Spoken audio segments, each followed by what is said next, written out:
नाही। गुरु ग्रह गयऊ तुरती महिपाला, चरण लागी करी विनय विशाला। एक बार राजा के मन में बड़ी ग्लानि हुई कि मेरे पुत्र नहीं है। राजा तुरंत ही गुरु के घर गए और चरणों में प्रणाम कर बहुत विनय की। निज दुख सुख सब गुरहि सुनायऊ, कहि वशिष्ठ बहु विधि समुझायऊ। धरऊ धीर होई हई सुत चारी, त्रिभुवन विदित भगत भयहारी।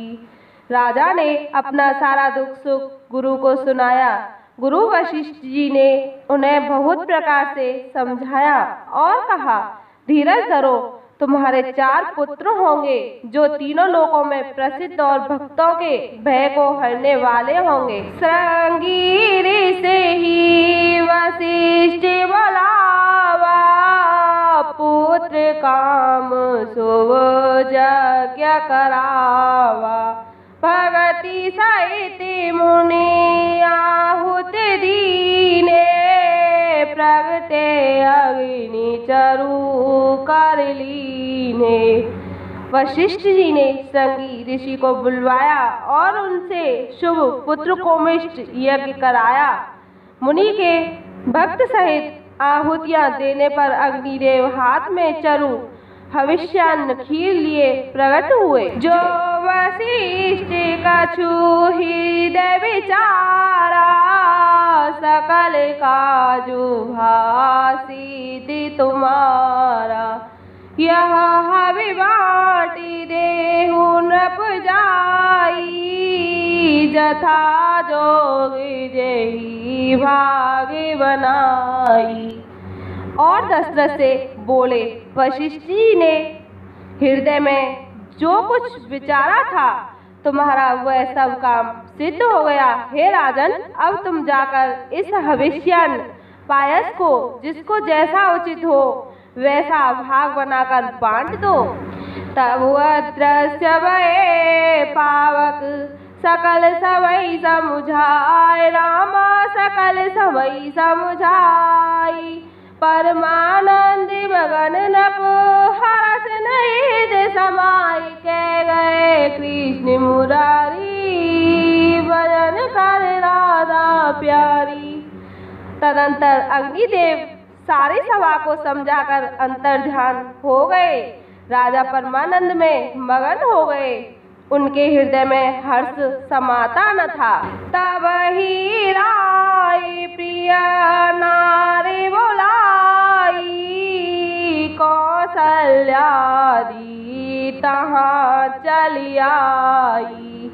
अर्धभाग कौशल्या दीना, वह भाग आधे कर कीना।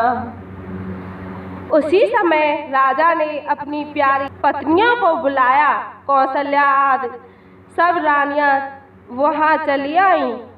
राजा ने पायस का आधा भाग कौशल्या को दिया और शेष आधे के 2 भाग किए। के कई कहा नृप सो दयाऊ, रयो सो भय भाग पुनि भयऊ। कौशल्या के कई हाथ धरी, दीन सुमित्र ही मन प्रसन्न करी। वह उनमें से 1 भाग राजा ने केकई को दिया। शेष जो बच रहा उसके फिर 2 भाग हुए और राजा ने उनको कौशल्या और केकई के हाथ पर रखकर अर्थात उनकी अनुमति लेकर और इस प्रकार उनका मन प्रसन्न करके सुमित्रा को दिया। एहि विधि गर्भ सहित सब नारी, भई हृदय हर्षित सुख भारी। जा दिन ते हरि गर्भ आए, सकल लोक सुख संपत्ति छाए। इस प्रकार सब स्त्रियां गर्भवती हुईं। वे हृदय में बहुत हर्षित हुई। उन्हें बड़ा सुख मिला। जिस दिन से श्री हरि लीला से ही गर्भ में आए, सब लोकों में सुख और संपत्ति छा गई। मंदिर महा सब राजहि रानी, शोभाशील तेज की खानी। सुख जुत कछुक काल चल गया, जेहि प्रभु प्रगट सो अवसर भयऊ। शोभाशील और तेज की खान बनी हुई सब रानियां महल में सुशोभित हुईं।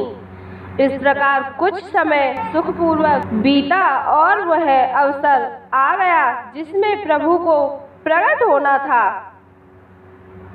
जोग लगन गए बार तिथि, सकल भये अनुकूल। रामा सकल भये अनुकूल।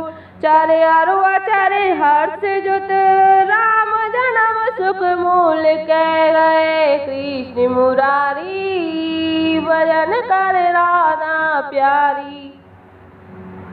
योग लग्न ग्रह वार और तिथि सभी अनुकूल हो गए। जड़ और चेतन सब हर्ष से भर गए, क्योंकि श्री राम का जन्म सुख का मूल है।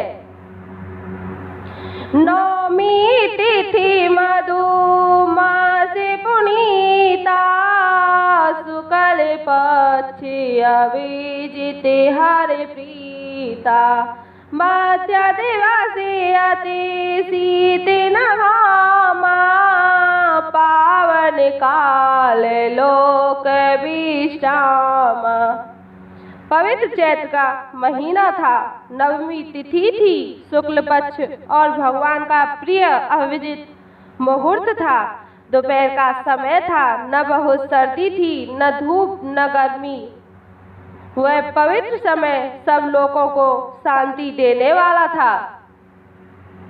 शीतल मंद सुरभि बहबाऊ, हर्षित सुर शांतन मन चाऊ। बन कुसुमित गिरि गण मन यारा, सवई सकल सरतामृत धारा। शीतल मंद और सुगंधित पवन बह रहा था। देवता हर्षित थे और संतों के मन में बड़ा चाव था। वन फूले हुए थे। पर्वतों के समूह मड़ियों से जगमगा रहे थे और सारी नदियां अमृत की धारा बह रही थीं।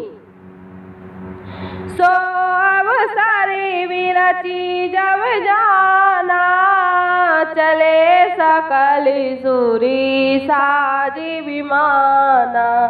गगन विमल संकुल सूरजू था, गावई गुण गंधर्व वरु था। जब ब्रह्मा जी ने वह भगवान के प्रकट होने का अवसर जाना, तब उनके समय सारे देवता विमान सजा सजा कर चले। निर्मल आकाश देवताओं के समूह से भर गया। गंधर्वों के दल गुणों का गान करने लगे।